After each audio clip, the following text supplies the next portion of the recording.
Good morning friends. GST platform के YouTube channel में आप सभी का स्वागत है। जी हाँ फ्रेंड्स, जीएसटीआर 3B का जो फॉर्मेट है उसके अंदर कुछ चेंजेस जो हैं वो प्रपोज्ड हैं, जिसके लिए आपको काफ़ी इजीनेस अब फील होने वाली है जब आप 3B की फाइलिंग करेंगे। जुड़े रहिएगा इस वीडियो के एंड तक, ताकि जब आप अगली बार जीएसटीआर 3B का डेटा फाइल करेंगे तो उसमें जो ये चेंजेस प्रपोज्ड हैं उसको किस तरीके से इम्प्लीमेंट करना है। यहाँ पर आप देख पा रहे हैं अपडेटेड वर्जन जो जीएसटीआर 3B की बात कर रहा है। इसके अंदर इनके फॉर्मेट्स में, इनके स्कीमा में, इनके फॉर्मेट्स के अंदर जो है कुछ चीजें नई करी जा रही हैं। वो क्या है? वो सबसे इंपॉर्टेंट ये है कि जब आप जीएसटीआर 3B में टेबल नंबर 4 में कोई फिगर भरते हैं, क्या है ये टेबल नंबर 4 अभी देखेंगे। उसमें आपको नेगेटिव वैल्यू डालने का ऑप्शन जो है वो नहीं दिया जा रहा है। ठीक है, जब ये ऑप्शन आपको मिलेगा तो इंपैक्ट क्या पड़ेगा? यहां पर आप देख पा रहे हैं GSTR 3B save GSTR 3B data with negative values in table number 4। अब यहां पर जो ये टेबल नंबर 4 है, इसको जब हम लोग जीएसटी पोर्टल पे देखेंगे तो आपको चीजें जो हैं वो अच्छे से समझ में आएंगी कि किस तरीके से आपको टेबल नंबर 4 में होने वाला ये बदलाव जो है वो इंपैक्ट जो है वो करेगा। यहां आप देख पा रहे हैं मैंने ओपन करा है जीएसटीआर 3B का टेबल नंबर 4। इसमें नेगेटिव वैल्यूज जो है उसको अब अलाउ किया जाएगा। आपने अभी देखा ना, यहां जीएसटीआर 3B के अंदर जो है हमारा टेबल नंबर 4 में नेगेटिव वैल्यूज अलाउ करने की बात जो है वो कर रहे हैं। तो नेगेटिव वैल्यूज का मतलब क्या होता है और टेबल नंबर 4 में जाता क्या है? सबसे पहले तो ये समझना है। टेबल नंबर 4 में जाता है इनपुट टैक्स क्रेडिट जो आपका एलिजिबल बनता है। अब कई बार ऐसा भी होता है कि लेट सपोज आपका जो इनपुट टैक्स क्रेडिट है जो आपको क्लेम करना है और जो आपका इनपुट टैक्स क्रेडिट आपको रिवर्स करना है। मान लेते हैं आपका इनपुट टैक्स क्रेडिट किसी एक पर्टिकुलर टैक्स पीरियड में 10,000 रुपए है। यह है आपका आईटीसी जो आपको क्लेम करना है। सेम टैक्स पीरियड में आपका जो आईटीसी रिवर्सल बनता है, वो लेट सपोज किसी कारण से 15,000 बन जा रहा है। अब सिचुएशन कुछ ऐसी आती है, इनपुट टैक्स क्रेडिट आपका -5,000 रह गया। तो अब यहां पर जो ये नेगेटिव वैल्यूज टेबल 4 में अलाउ करी जा रही है, इससे इंपैक्ट क्या पड़ेगा? अभी तक होता क्या है, जब आप इनपुट टैक्स क्रेडिट जो एलिजिबल है वो फीड करते हैं, रिवर्सल जो है वो फीड करते हैं, जो बैलेंस अमाउंट होता है वो आपके लाइबिलिटी वाले टेबल में ऐड हो जाता है। ऐसा ही होता है। तो आने वाले स्कीमा के अंदर, आने वाले चेंजेस के अंदर जो ये नेगेटिव वैल्यूज है, ये आपको इनपुट टैक्स क्रेडिट के टेबल नंबर 4 में जो है वो नजर आएगा, जिसकी वजह से हो सकता है कि ये अमाउंट आपके लाइबिलिटी में ना जाए और ये नेगेटिव इनपुट टैक्स क्रेडिट के रूप में आपको आईटीसी से या कैश से अलग पैटर्न पे पेमेंट जो है वो करवाया जाए, ताकि जब आप जीएसटीआर 9 भरें, क्योंकि आज की सिचुएशन में जब आप जीएसटीआर 9 भरते हैं और ये सिचुएशन जब आती है आपके 3B में, तो ये 5,000 रुपए आपके जीएसटीआर 9 के टेबल 9 जो आउटपुट टैक्स लाइबिलिटी है उस कॉलम में चला जाता है, जहां पर आपको कंफ्यूजन होता है कि ये लाइबिलिटी हमने ज्यादा क्यों पे करी है।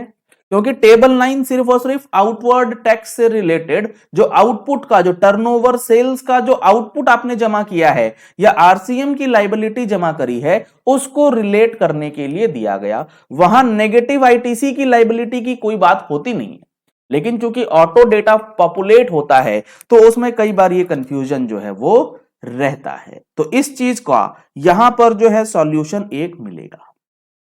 अब अगला जो चेंज है वो है जीएसटीआर 3B के अंदर ही। वो क्या है? Validate GSTR 3B against auto calculated data schema change for incorporating table 4D।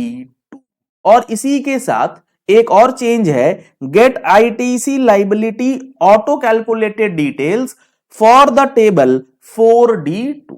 तो ये 4D2 क्या है भाई, आप देखेंगे अगर तो हमारे पास जो टेबल 4D2 है, 4D अदर डिटेल्स, उसका सब सेक्शन 2, उसका सब सेक्शन मतलब sub table 2, in eligible input tax credit under section 16 subsection 4 and input tax credit restricted due to POS rules.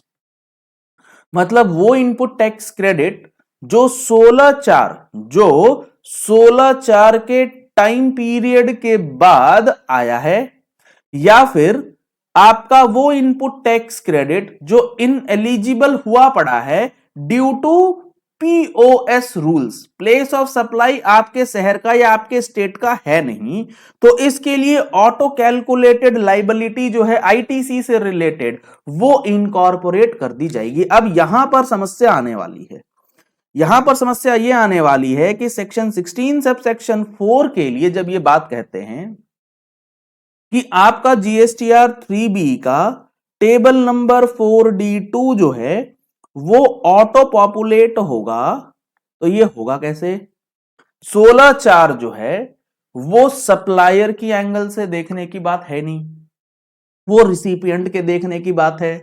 तो ऑटो कैलकुलेशन तो portal तब करेगा जब GSTR 3बी के अंदर फिगर्स जो हैं वो कहां से आ रही हैं? जीएसटीआर 2बी से।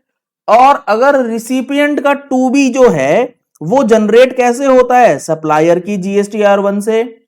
अगर सप्लायर ने अपनी जीएसटीआर 1 16/4 की डेट के बाद फाइल किया है तो क्या वो इनवॉइसेस इस टेबल 4D2 में ऑटो पॉपुलेट हो जाएगा क्या? अगर ऐसा हो जाएगा तो यहां तो चीजें गड़बड़ हो जाएंगी, क्योंकि हो सकता है जीएसटीआर 1 उसने भरा हो लेट से, लेकिन रिसिपिएंट ने तो आईटीसी ले रखा होगा ना टाइम पे 16/4 के पहले ही, तो उसका इनपुट टैक्स क्रेडिट लायबिलिटी कैसे बन जाएगा? वो चीजें देखनी होंगी कैसे चीजें आगे बढ़ती हैं। तो यहां पर जीएसटीआर 3बी के अंदर चेंजेस जो है प्रपोज्ड हैं। 1 फरवरी को आने वाला है बजट, जिसमें काफी बड़े चेंजेस जो है वो किए जाने हैं जीएसटी इनकम टैक्स में। अगर आपको उन बजट से रिलेटेड चेंजेस की रिक्वायरमेंट है तो आप हमारा budget special edition of magazine जो रिलीज होगा फरवरी का, उसे सब्सक्राइब नहीं किया है तो जल्द से जल्द सब्सक्राइब कर लीजिएगा। दिए गए हैं नंबर्स आपको, इन नंबर्स पे कॉल कर लीजिए, व्हाट्सएप कर लीजिए और इस चांस को बिल्कुल भी मिस नहीं कर सकते।